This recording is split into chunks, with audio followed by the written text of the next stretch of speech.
No, if we're starting. Isn't it nice? Right. Yeah. Oh God. Yeah. It's gone. It's gone. We went live on the internet right then. Hi. One day we will go live without looking like we have no idea what's happening. Yeah. Exactly. It's not today. Like- Every time we're like, whoa! Whoa. What is that? Is there someone there? Sorry, people on the internet. Sorry, people in Oxford. Hello, people in Oxford. How's it going? Welcome to Loremen live at the Oxford Comedy Festival. It is a very warm day. Let me set the scene for the listener. Yes. We are in Trinity College, and there is a beautifully air-conditioned banqueting hall. And we're not there. And we're not allowed in We're there. not allowed to look in there. We can't even think about it. All you guys are committing a crime without thinking about I shouldn't it. have seen those air conditioning units. I was cheating. I peeked. But we are in the beer cellar. I wanted to say cellar, but there's nothing German about it. No, I don't think so. It's just a simple cellar. It's a simple cellar with a whole load of law folk. Hello. Hello, lawfolk. Who here has listened to the podcast Loremen before? Who has never listened before? Well, that's That's way too many people. That's 50-50. That's going to kill the vibes. That's really going to kill the vibes. That is worryingly 50-50. Is it couples have brought their other halves that don't listen to the podcast, and in about 10 minutes they're just going to get evil looks like, this is what you do with your time. This is what you do when you're doing the washing up. Unbelievable. Maybe it's people who hate the podcast who brought their enemies. Oh, yes, good thinking. Listen to it. Nice work, grudge holders. Anyone here got any grudges? Just me. Just a couple of big ones from me. I have had a very folkloric day. I don't know about you, James. No, I went on a train. So did I, but on the train I saw a doppelganger. Yeah. For who? For me. Oh. Hey, you have to check. I was about to say Norman Tebbit, but he died, didn't he? So it would just be a ghost. Or a ganger. A ganger. Because there's no longer the doppel. No longer a doppel. A single ganger. Einen ganger. Solo ganger. As opposed to, obviously, doppel and then molto ganger. For the benefit of the people who are new, it's normally better than this. Yeah. Oh, she looked exactly like me on the train. Basically. Wow. And then I came here, and the toilets are the gents there are quite folkloric because one of the taps doesn't work, and the other tap works too well. Beware, some people looking at wet shorts. Yeah. Should we introduce our podcast selves? Yes. Okay. Well, welcome to Loremen. It's a podcast about local legends and obscure curiosities from days of yore. I'm James Shakeshaft. I'm Alistair Beckett King. Feels like that was a woo just for me then. Yeah. Let's check back on the tape. Yeah. That was definitely solo woo. Woo! That was just a ghost. Yeah, hello. I was sleeping. We'll take that single woo and edit that in. So it sounds like only one person likes you, James. Yeah. Yeah. It's not true. It's not true. Yeah. No. Right. Gangs. Let's just. Yeah. Oh no, it's the street tough. Have we got any street toughs in? None that are visible from where I'm sitting. I think one hand has been raised rather politely. Yes, I'm a street tough. Yes. Are you looking for a rumble? Well, we've got some stories for you today. Well, these are themed, and it's not simply geographically themed. These are themed, but do you want to introduce it? We're doing things a little bit differently because I was thinking about the Lost Loremen episode, which I think we referenced before, where we tried to do a story about the myth of the Angel of Mons, or the Archers of Mons. Yes. Which started out as a story written by Arthur Machen, and then turned into a thing that people really believed happened during the First World War. And we tried to do an episode about that, but it turned out to be quite sad because it was about the war. And I thought maybe this is the moment. And then as the day approached, I thought it's still just as sad. Yeah. That war didn't get any funnier. Comedy equals tragedy plus time, but we still have not had enough time for the tragedy of the First World War to have got really big belly laughs funny. Yeah. Although. Okay. The Boer War, on the other hand, hilarious war. But that idea, that those stories which start out in print are not quite true and somehow turn into genuine folklore was the starting point for today's story. So, I have just thought of a funny war, just to interrupt your flow. It would be 1066, because of all the Normans. It was Molto Norman. Molto Norman. Everybody, not enough time. No, 1,000 years is not enough time. Still not enough time. Apologies to the Normans in, which is one of the more infamous of Oxford street gangs. Sorry, I really ruined your flow for that, and it wasn't worth it. Who remembers fun facts? I'm sorry, I was really expecting more for that. I don't. Are you pronouncing it? Are you pronouncing what I think you're pronouncing? Are you pronouncing an X? Yes, fun facts. Fun facts. Sorry, is it really just me and three dweebs? Who remembers Filofax? Ah, of course, yuppie old Oxford. Yes. Yes. In the 80s and maybe in the 90s, the coolest thing a yuppie could have was a filofax, which was a little, like a small ring binder for before we had phones. Yeah, imagine a mobile phone, but it's a little booklet. And it can't go on the internet. Well, a fun fax was a version of that for kids. Well, and I had one, and I had the Spies one. Really? Yeah, so I'm sorry. Jealous. You can get these on eBay, they're not that expensive. They're great. And if you had, as I really thought most of you would have, had, We have misjudged our audience. I forgot they were all street tubs. weren't Yeah. they? Have you ever had a chain with a brick top? I should have said. Yeah. No, they had the tough fax, which was a brick. Well, like facts of life on the street. That is the certificate that you get from the School of Hard Knocks. Yeah, it comes in a tough fax. Well, if you had the fun, I didn't expect the intro to take this long. If you had the Fun Facts Horror book, which I read through earlier today, and is seriously just grotesque and full of genuine murders cases, and it's really, really appalling stuff. If you had the Fun Facts Horror, you might be familiar with the tale of Edward Mordrake, sometimes called Edward Mordrake. Yes. However, Edward Mordrake is also supposedly a pseudonym, so either way, it doesn't matter too much. The name also might ring a bell if you're a fan of the musician Tom Waits, Yes. or the other musician's Neutral Milk Hotel. No? Anybody? I can't say that name without thinking that there's a cartoonist, Tommy Siegel, who created a D&D alignment chart. With true neutral Milk Hotel in the middle, and evil Milk Hotel and chaotic. That's just somebody else's joke that I saw on the internet. My joke's about it are less good. All I've got is Howard Zinn's quote, "We can't afford to be neutral on a moving milk hotel." And it does, the more I read it, it sounds like a what three words? I looked it up. It's on Prince Charles Island in the Northwest Passage. And that's where Neutral Milk Hotel is. It's on Prince Charles's Northwest Passage. It is. They said it Quite couldn't be found. That was quite a good, the terror joke there. Yeah, I think so. I think so. Do it again because I talked over it. Do it again for No, the you record. said it. You said it could be found. It's the same. Oh, joke. it's the same joke. And Well, let's then do we both laugh of at it. them. Let's do both of them, and then we'll pick. Okay. My punchline. It can't be found. I'll just leave it at that. Yeah. All right. I looked up other bands. What three words, by the way? Electric Light Orchestra is in South Korea. And I couldn't find ones that worked after that. Alien Ants Farm is in, not Ants Farm is in Northern California. And rather weakly, in Newcastle under Lyme, you might find Pine Inch Nails.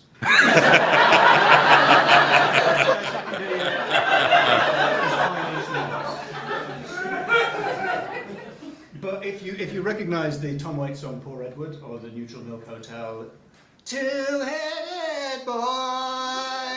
Oh. Now usually when I sing on this podcast, it's a bad impression of what the song sounds like. In the case of Neutral Milk Hotel, that was slightly better than the actual track. I'm just checking we're not getting struck on YouTube Yeah, for like, you copyright. can't actually play the song. Yeah, but, yeah. It did sound like that. Fun facts. The Fun Facts reports the story of. Fun Facts reports the true story of rich Englishman Edward Mordrake, who was blighted with a second face which grew from the back of his own skull. This, Yeah. I'm just demonstrating So this. people This can area. see skull, This people area on here. James. Yeah. Now, Edward's story can be traced back to the medical textbook Anomalies and Curiosities of Medicine from 1896 by Doctors Gould and Pyle. But some people, including the American folklorist Paul G. Brewster, tried to find the actual source for it, which was the Boston Post, Sunday, 8th of December, 1885, with this headline, James, which I thought we might try and read in a Boston accent. Which is a notoriously hard accent to do if you're British. The wonders of modern science. Some half-human monster once thought to be the devil's brood. Oh, yeah, that's good, yeah. Wicked smart, wicked smart. How do you like them apples? Hey, do you like apples? The wonders of modern science. Anyway. The wonders. Yeah, that's better, yeah. I'll translate that into English. The wonders of modern science. Some half-human monsters once thought to be of the devil's brood. And I will, I'm going to read to you, not in that accent. I'm going to read the full account of Edward Mordache, or almost the full account, because it's quite good, quite interesting.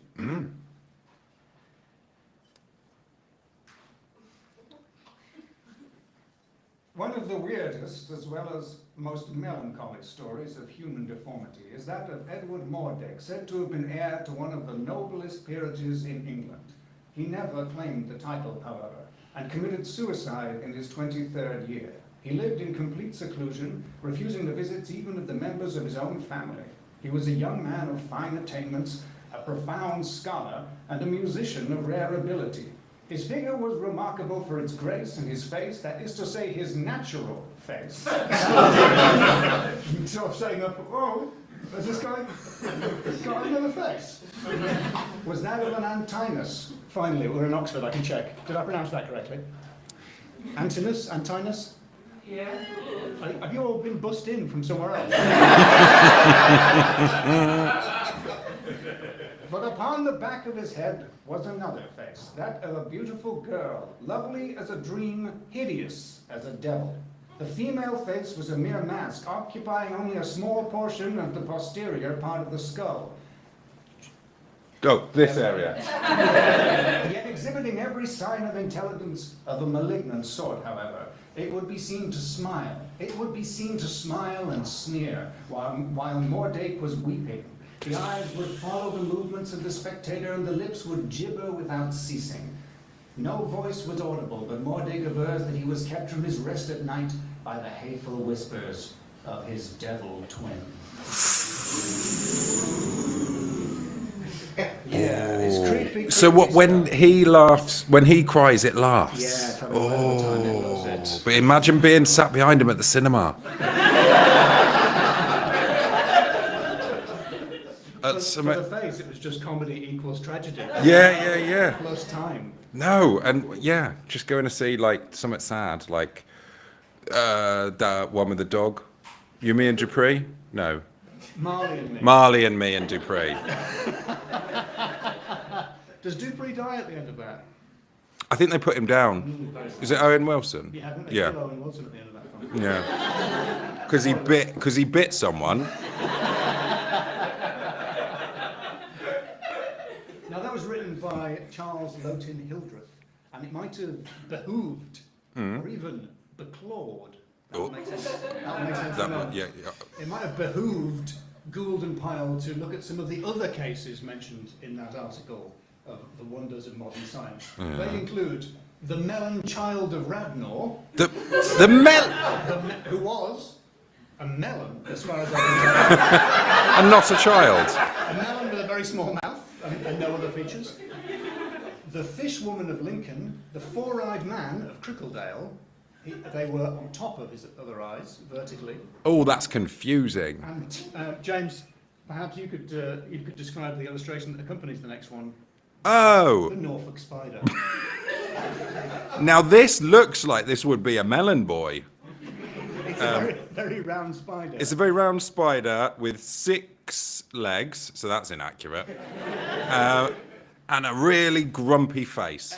Ever so sad. Also, crucially, a human's face. Oh yeah, sorry, a human's face. Yeah. Including a moustache, I think. Yeah, but it's got cheekbones. Very, very nice cheekbones, yeah. That was the Norfolk spider, which was, according to the article, in all respects a spider, except for its human head.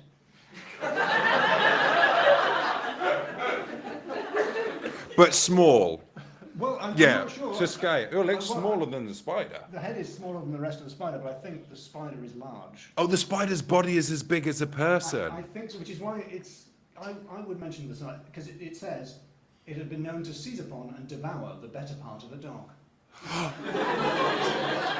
Now, what is the better bit? What is that like the side for patting? Well, Because the then mouth's phrase- pretty mucky. The phrase "the dog's" means the best bit. That does, doesn't it? Yeah, yeah, yeah. Just being euphemistic. And as a spider, it would make sense to start at the bottom and work up. And a dog. Yeah, it would. Yeah, yeah, yeah, yeah. And that's if it's webbed something up, anything that's loose. It's fair Yeah, game. you're asking for it, really, aren't you? When the Norfolk spiders are around. And finally, there were several other human marvels. There's this one, half human, half crab. Oh, half human crab is simply. Really, I've described it to you quite well. It was. It looks like a bad sketch of me in a wig with big crab claws sat on a rock. That is exactly what it is a drawing of, and the half-human crab was born to disreputable parents. Couldn't speak, but just ate bread with its claws. So, Classic crab and stuff. just sort of wailed on the rocks. So the subtitle for this piece was "Marvels Almost Beyond Belief," and I think it's obvious. We're not quite there yet with the MCU, but I don't think we're far off it. Essentially, none of this is true. His poet, Charles, if they had looked up who he was, they would know that. I'm just checking the name right. If the authors of that serious medical textbook had looked up who Charles Merton Hildreth, I might just say something again. A ghost. If they had looked up who Charles Merton Hildreth was, they would have seen that he was a poet and a novelist with a gothic sensibility. So I don't think there is any truth to this. None of these are real people, and it's kind of awkward because in the modern day we wouldn't want to stigmatise disability or make fun of people who are born looking different to other people. But in the 1890s, they really did want to do that. So absolutely went to town doing that, and this is a fine example of that. But they didn't have cinema, so they got to do something. You know, like. You'll believe a man could. Speaking, the 1890s was they did start to invent motion pictures there. So Okay, fair enough. All right. They didn't have Netflix, they didn't have your Netflixes or your Xboxes. so you got to go around imagining a giant spider that's eating the best parts of a dog. So that's the story of Edward Mordrake, not Mordrake, and the Tom Waits song "Poor Edward," That's the one. That's the one. which I will now also sing. No. No, I'm not going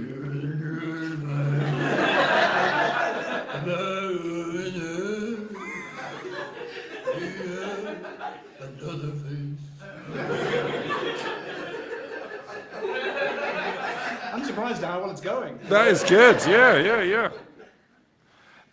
We've been demonetized. Yeah.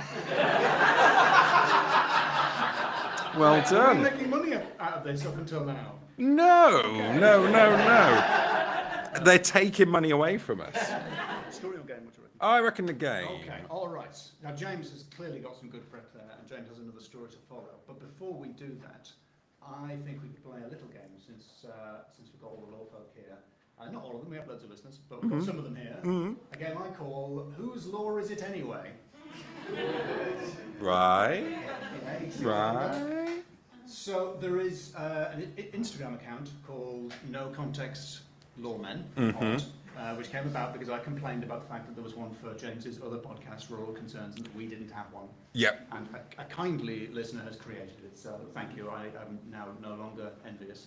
Thank you, no context law folk. Lawmen. No Context Loremen. Yeah. I thought it'd be fun to go through some of the no context lines. Right. Try to guess which one of us said it, and if Okay. anyone can remember what episode it was or what the context was. The context for the no context. Got to get context on this no context. Have I explained the premise clearly enough? Yeah, I I'm think trying so. to recontextualise the no context Loremen as well Yeah. as guess who said that. Yes. And the first one is, I'm sorry I ruined that with pedantry.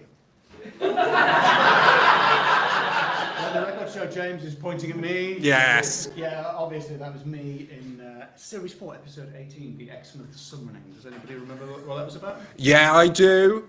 The Exmouth summoning was a guy who had he had a dream that he had to go down and catch a ferry, And he basically... Some of these episodes are so good. The stories, just such great stories. He ended up in the witness of a court case for a carpenter. Oh yes, that's right. That he'd seen. He was the alibi was for the this witness, but carpenter. He was his alibi, even though he saw it in a dream. No, he saw it in real life, but then he was summoned, like he was walking past and the voice go, go on the ferry. Oh yes. So he was like, well, that's a good idea. I'll get on the ferry. Yes, he knew he had to go there because he Yeah. was a witness. Great story, actually. I was wrong to be sarcastic. All right, another tricky one here. You've got to speculose to accumulose. Come on. Come on, it's got to be. Obviously, a Shake Shaft original joint. That's from Series 4, Episode 4, The Legend of Ticonderoga, which was about the legend of Ticonderoga. Yeah, which was about biscuits. European biscuits, right? I can't remember why I said that, but I stand by it, to be honest. You do have to speculose to accumulose. An apocryphal kangaroo situation. Ooh. Who said it? You can shout out, listeners, if you want. Who do you reckon? Anyone got anything? We Me? think it was James. I don't remember. I don't think I'd remember enough what apocryphal means. But who here does know what apocryphal means? It does say it sometimes. It was me. I said it in The Horstone of Enston, Series 3, Episode 17. What? There's no kangaroos in Enston. I don't know why. Well, that's why it's apocryphal, James. If you just knew what that meant. That's why. That's the proof. Proof I don't know what it mean. We've got an infestation of Pokemon in the power station. So I think it was, but I think you said that. Well, no, I think if I had said it, I would have said Poke. Oh wait, it does say Pokemon. I was going to say I would have said Pokemon. 'Cause it's- I misread it. It says Pokemon. Multi Pokemon. But it was James in Series 3, Episode 73, The Green Lady with Poppy Hillstead. Oh, it's because I was trying to be cool with the younger people because she's younger. Yeah, speaking of trying to impress her. Scared topless.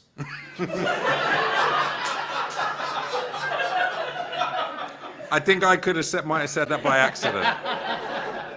James now denying it, but yeah, you said that in Series 3, Episode 85, The Blue Girl of Nettleston Priory. Mm-hmm.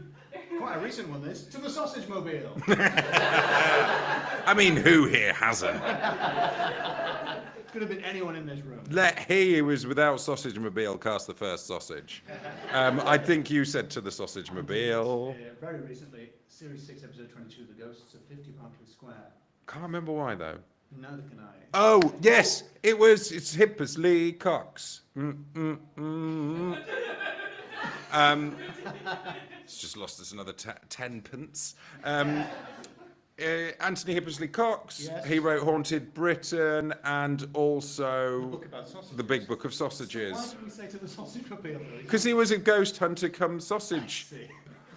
Sorry, could you say In- that again for the tape? He was a ghost hunter come sausage. Right. I'm just. Is it slander to say someone's a sausage? I think it helps if you say silly. Oh, Let the cows decide. Oh, come on. Any guesses? That was the chat. James, we're not keeping score here. James is absolutely right. I said it's a classic let the cows decide situation as just a throwaway comment without realising that straw was about to be spun into gold by the people watching at home. So let the cows decide is the chat from Series 3, Episode 102, The Wells of Woolston, live. The Wells of St. Woolston. Some really challenging ones here. So Moses, they Moses, so Moses, they Moses him Moses. Ooh. That's like, that's, the buffalo sentence, we've definitely talked about this before. Buffalo. It's the longest sentence you can say by using the same word, which technically does make sense. We've done that with the word Moses. Moses, so Moses, they Mosesed him Moses. I don't think I could say that. I think my mouth would fall off. Because James just did successfully say it. No, I don't think I could. To read it correctly 3 times. I don't think I could say that. Well, you did. I did! Series 3, Episode 104, The Legend of Maud's Elm. Oh, good. I'm glad it was an episode. It wasn't in one of my... I part-time as a vicar. And that's from one of my sermons. And No so's con- this. No penguins, no penguins, no penguins, no penguins, no penguins. Penguins! No penguins, no penguins, no penguins, no penguins, no penguins. I think that was you, Alistair. Yeah, we're going with Alistair. Can anyone remember the context of that? Something to do with the boat, the two-part episode where they were Yes. talking about the boat going and they ate a bunch of penguins. Correct. William Adams' Ventures in Japan, but it was part of the journey to Oh, Japan. you're absolutely right. Series 3, episode 107, the very last episode of Series 3. It was me in William Adams, the first Englishman in Japan, part 1. Oh, Paul Daniels de Madrid. now that is tough. That is tough. Paul Daniels de Madrid. I think I would have said that. It was you, James. Yes. It was you. Well done. In the very next episode, Series 4, Episode 1, First Englishman in Japan, Part 2. Huh? 5 stars, the wife likes it. Ah. I can't remember their name, but that's a Google review for a somewhere that turned out to be a dogging site.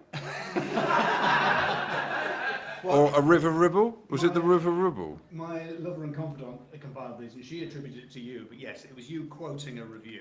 Of the river ribble. Of, yeah, Series 4, Episode 16. Series 4, Episode 16, The River Ribble. Well, River ribble, yes. David Bowie's favourite river. And It was funny when we said it 6 series ago. It's still not funny now. Don't break my legs about it. Ooh. Any ideas? I haven't got an idea on that one. What if I, Sounds what if I said it- Alistair-y. What if I said it in this voice? Don't break my legs about it.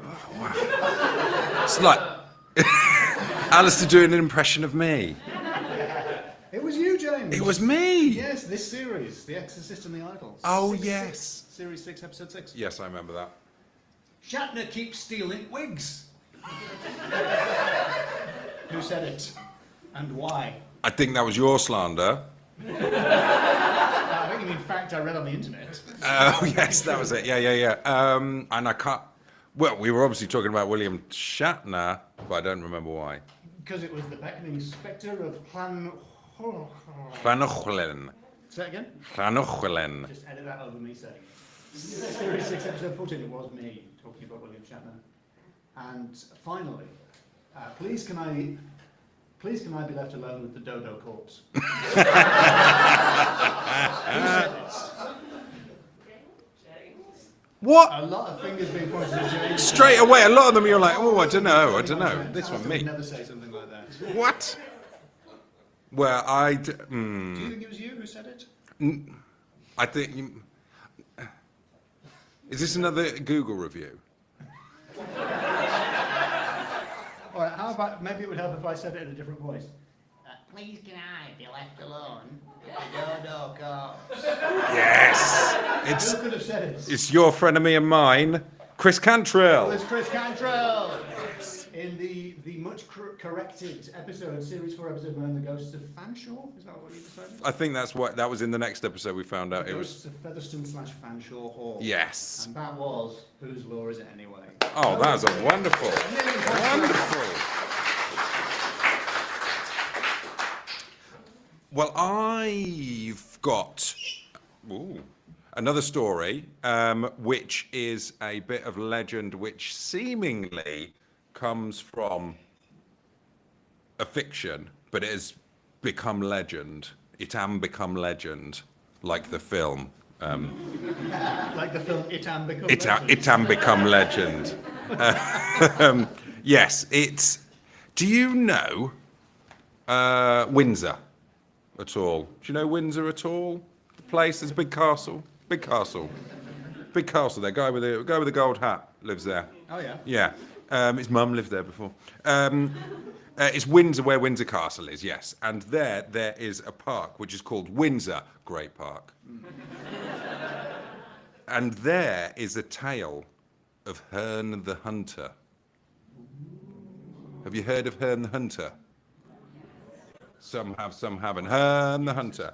He, Nothing for Antinous before, for everything. We've all heard of Herne the Hunter. Herne the Hunter. Herne the Hunter. Heard of Herne the Hunter. Yeah, he/it is a sort of a beast that lives in the forest, which or in the Great Park. And it's a sort of a giant person with big horns coming out his head, and he rides around on a horse, and he rattles chains, and he... Sounds very metal. Yeah. You made him sound like an Oxford tough. Yeah. He rattles chains. He makes cow's milk turn to blood. Oh! Yeah, Oh, it's what? pretty In the hardcore. fridge or in the cow? In the... Great question. I think When it it's... happens is, I mean, it's disgusting either way, but how disgusting it is really depends on when it turns into blood. I think it's out the cow. Oh! Yeah. Wow. Yeah, he's bad. He's a bad guy. And he is often attributed to being the ghost of maybe a poacher, or maybe someone who worked for the monarch at the time. It's attributed to a bunch of different monarchs, including, but not limited to, Lizzie I, and Richard II, and Henry VIII. And Of those three, Richard II is the rubbishest, right? No, nobody knows anything about Richard II. oh, he was bad. He was bad according to Shakespeare. That's Richard III. No, and Richard II also bad, because they were in the wrong house. Because history people here will know Peasants revolt. they are, aren't they? They will. No, they don't. It didn't work. It didn't work. You didn't give me the right setup. If that person had said something completely different. Yeah. We'll edit it in later. And I've come up with different names. So we've got Lizzie I, and the thing about her is she doesn't actually have Elizabeth in her name. She was actually originally called First Blood. And Richard was actually Richard First Blood Part 2, or 2 Richard Too Furious, whichever you'd rather. Henry VIII was Henry, but the E was an 8. I thought they went back and made it Raiders of the Lost Henry. There's Henry. No, but the thing is, this story comes from Shakespeare. It's originally, the oldest version of the Herne the Hunter tale is in the Thank you very much. The Merry Wives of Windsor, which is credited with being one of Shakespeare's worst plays. Even he thought it was rubbish. Really? What did he say about it? Nothing. He didn't say anything about anything. I thought you were setting it It's up. just you get the vibe he didn't really like it, because it's basically it was a spin-off sequel to Henry IV Part 1, because Queen Elizabeth First Blood saw Henry IV Part 1 and liked the character of Falstaff. Oh, so is this the... This is this Falstaff spin-off. This is the the Falstaff cinematic universe? this is This is Shakespeare Presents Hobbs and Shaw for the Fast and the Furious fans, which is more than I expected of Have you here. seen Orson Welles' Falstaff film? What's it called? Chimes at midnight. What's that? Chimes at Midnight. Yeah. So it's Oh. what he did was he took the body of work and was like, in an Orson Welles kind of way, was like, what if the guy who sounds exactly like me was the main character? Basically, no one else is in the film. And it's very good, but it's all about Falstaff. And occasionally a king pops in now and again. Well, I think Merry. Good, I think. Plays the king. Well, I think Merry Wives of Windsor was actually they did that basically. Yeah, so I think it's based on that and Henry IV. Is it? Part 1, I think Part it's 2, one- and Henry V. Is a mixture of them. Henry, oh yeah. Henry V, the Quickening. And basically, the story of Merry Wives of Windsor is, in the end, hilariously, all the noblemen are tricked into marrying their page boys. Hilarious. Falstaff gets a bunch of tricks played on him. He is tricked into hiding in some smelly laundry and getting dumped in a river. Yeah, that's really good. Dressing as funny. he gets tricked into dressing as an obese aunt, who the other people pretend to confuse with a witch and beat up. No, it's me, your friend Falstaff. And in the end, the big finish is they trick him into dressing as Herne the Hunter in Windsor Forest, and then they dress as fairies and pinch him. 90% of this is cancelable now. These are unacceptable workplace behaviours these days. Well, the thing that they did that is probably less cancelable now, but would have been cancelable at the time, probably, I don't know, is the horns on his head, which at the time would have been hilarious because it would have symbolised him as being a cuckold. Cuckold. Yes, a phrase that means nothing to us nowadays. But in those days, everyone would have understood that. Exactly. And so they describe Herne the Hunter in Shakespeare. So we've got a Shakespearean description of a cryptid because it's since gone on to become a cryptid. We'll get into that. So now, Brian Blessed. So, can I just hold my cup down and start rubbing my hands together? Played Falstaff. So, I'm going to do this bit of Shakespeare in the style of Brian Blessed. If there's anyone here who's frightened by loud people, you're in for a terror ring.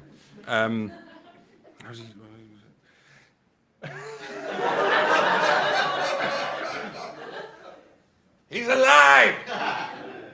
There is an old tale goes that Herne the Hunter, sometime a keeper here in Windsor Forest, doth all the winter time at still midnight walk round about an oak with great ragged horns, and there he blasts the trees and takes the cattle and makes milk kine yield blood and shakes a chain in a most hideous and dreadful manner.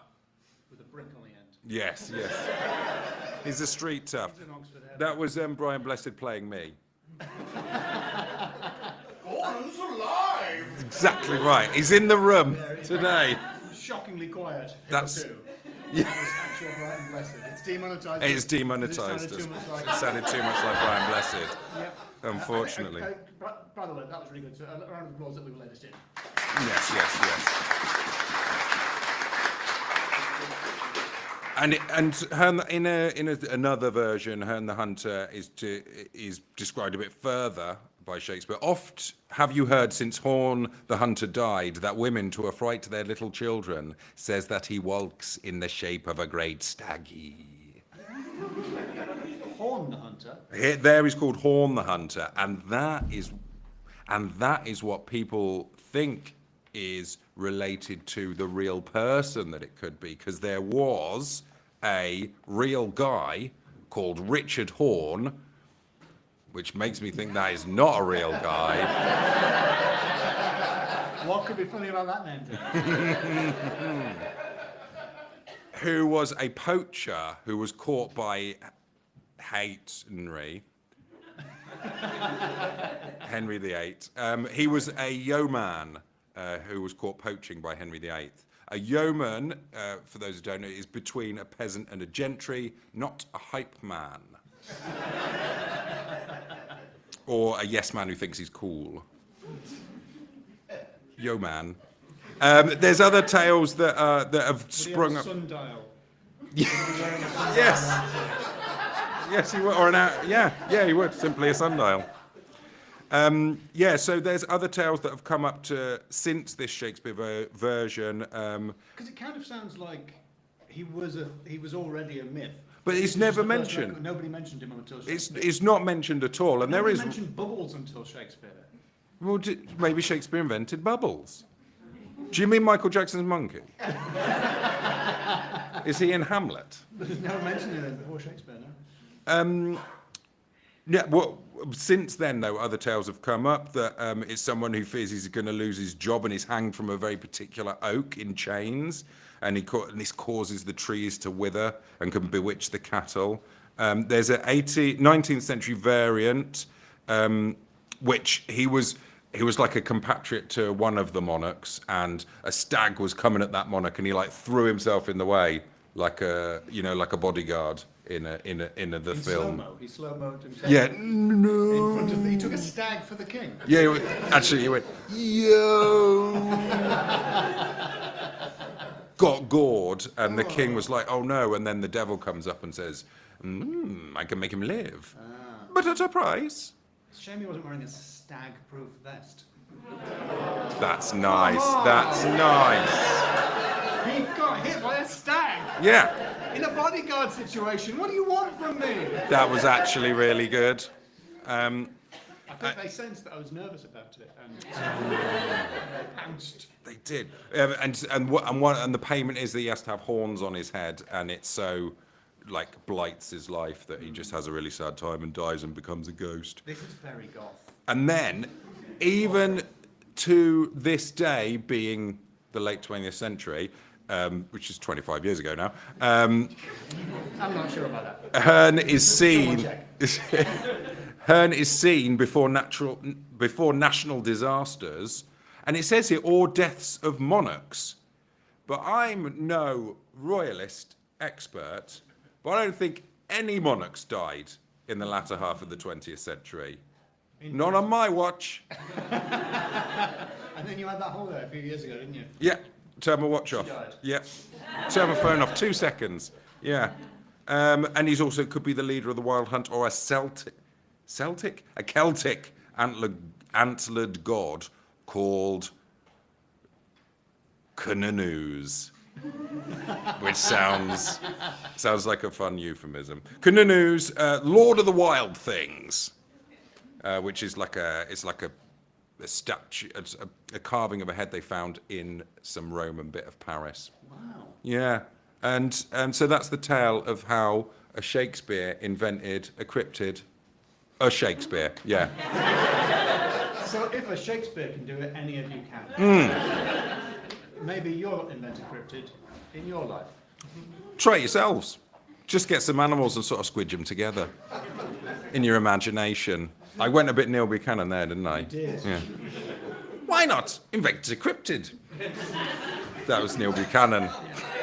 And then we want to cut to the overhead shot where it's, Yeah. He's done it! He's arranged all of the audience in the shape of a cryptid. He's arranged some bits of dead animal together. Oh no, call the police. This is inappropriate.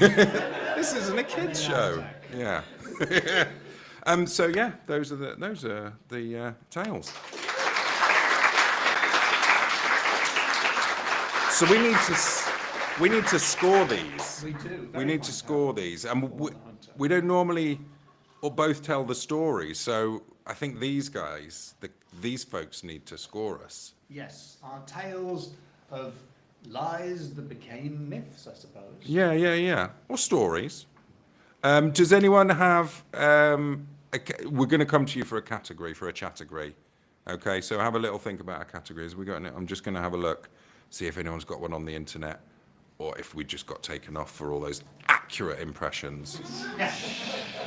So then, first up, should we do? We might score quite low on Supernatural, bearing in mind that the stories were made up. But think about the size of the spider. Like, it's really big. Melon boy, are you gonna? The head looked quite small on the spider, so it's a big I'll try. body. It was like imagine a mini with 6 legs and a human head on the front. A mini car, I mean, not Minnie Mouse. I can't make it any. It's too big already. I can't make it any bigger. And the guy with the thing on the face on the back of his head. Yeah, very, very spooky. It's spooky, right? Herne the Hunter. It's a big old cryptid.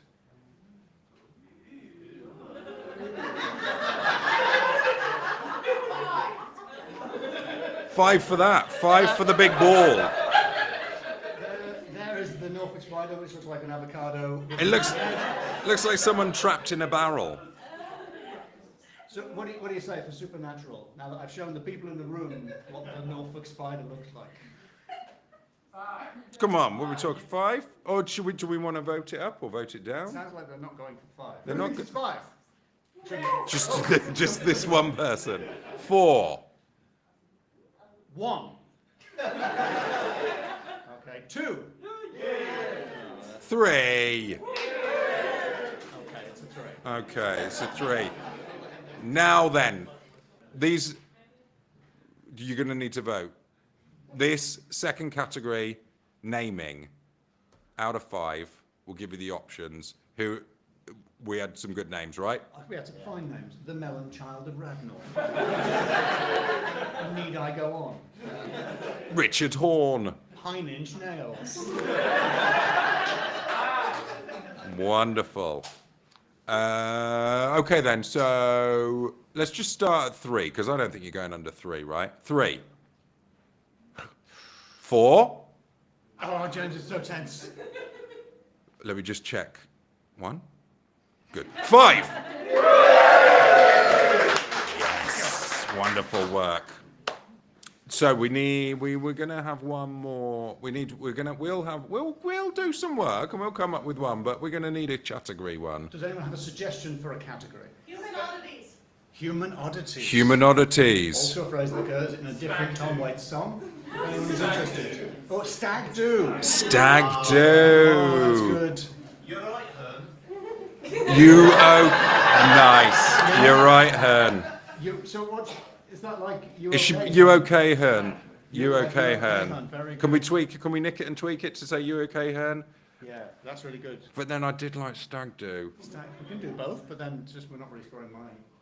I'm sure that one of them must have been a bit of a stag in some way. Probably stag beetle, maybe. You wouldn't want to go on a stag do with. Let's go with stag do. Yeah, we'll go with stag do because you wouldn't want to go on a stag do with Mordake, would you? No, but I have a feeling the head would be an absolute riot. Well, it depends. Great on a stag do. Well, 'cause he'd be crying, he's not enjoying himself, and she'd be. Hooray! She'd have Shots. glow sticks, probably. Yeah. I I've think. never been on a stag do. No, Is that no. obvious? There's less glow sticks There's not- on there's not glow most stag do's. Yes. But I've never been on a stag do with someone that had a human face on the back of their face. Never been on a stag do with a demon twin. No. Maybe. Or maybe I have actually. No. So let's do You Okay, Hearn. You okay, Hearn? Yes. So what is the third category, James? Volunteered by someone in the room? It's you okay, Hearn? Now please react as if you haven't heard that before. Nice. Very good. Who suggested that? I can't see. It was Mike. Is that Mike? Thanks. Mike of the Ox Files? The Ox Files and the Veiled Veil. Yes, and the Veiled Veil. Previous contributor. to the Previously on Loremen. So this is for, podcast. Yes, you it's okay, Mike Hearn? it's Mike who you will be criticising if you don't give this 5. Yes. The category is You Okay, Hearn. Yes. What do we think? 2. Good. 3. No. 4. 1. 5. Yes, nice one. Well done, thank you, Mike. That's excellent. And, we need a final category. And I should have been thinking of that whilst that was going on, but I We forgot. decided stag do, didn't we? Oh, yes, stag do. Yes. Sorry. Yeah. And what's your final category? What's the final category, James? It is stag do. Okay, that's got a lot of enthusiasm from the audience who thought of it. So good. Yes, yes, yes. This is a slight bias here. Yes. So, Defend that category for me a second, James, because my story didn't really have any stag do's in it. no. So it feels like we're sort of saying your story was better. Yes. Well, I'm glad we've cleared that up. No, I think you Let's were. put it to a vote. I think your bunch of reprobates would be quite fun on a stag They do. would be, yeah, they'd be absolute legends. The demon twin on Edward Mordake's back of head would be shouting, asking for shots, Yeah. and doing Very requests. difficult to get like the line back on the back of your head. Yeah. And the spider, Norfolk spider. If you at the end of the night you're feeling a bit peckish, you got the best part of a dog. And sometimes people put shots into a melon, don't they? Yeah, you can do that. Yeah, that's the technically. melon child of Radnor, although it was a baby. But Yeah, still. you shouldn't do that. You shouldn't do that. You shouldn't turn a child into a melon And after, drink. some people probably have got crabs from stag do's. Oh, So yes. half human, half crab, that kind of works. That's good for awareness, yeah. Yeah. And obviously Hern Hunter, big old stag, which Yeah. is laughable if you are Elizabethan. Very funny. It's really ever so funny. So What do we think? we're going to go.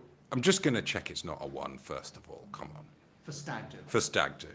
2, 3, 4, 5. Oh, what? Takes out the person who said yes on 4. Yeah. Nobody agrees with you. It was fine. We're not here for realism. Thank you very much. Very generous of you. Thank that you. was Sorry for very yelling at that kind. person. I don't think you should be sorry. No, we are sorry. We are sorry. We are sorry in a way. So then. Thank you so much for coming out to the Yeah. Oxford Comedy Festival. Thank you. Look at you. Yeah. Thank you very much for having us, the Oxford Comedy Festival. Thanks for coming to see us. Thank you very much, Law Folk. At very short notice, in 2 weeks' time, I'm doing a preview in Oxford. What are you previewing? I'm previewing my Edinburgh Fringe show. So I wasn't planning to do it, but I am because of a dropout. So come and see that. 2 weeks yesterday. That's a really confusing way of If you had a time machine, that would be, it'd just go back to yesterday and it would be 2 weeks. Yes, Simply yesterday 2 was weeks. away. And also you could come and absolutely ace that quiz as well, couldn't you, if you had that time machine? I think you did very well on the quiz. Thank you so much. A big round of applause for James. And for Alistair. And for yourselves.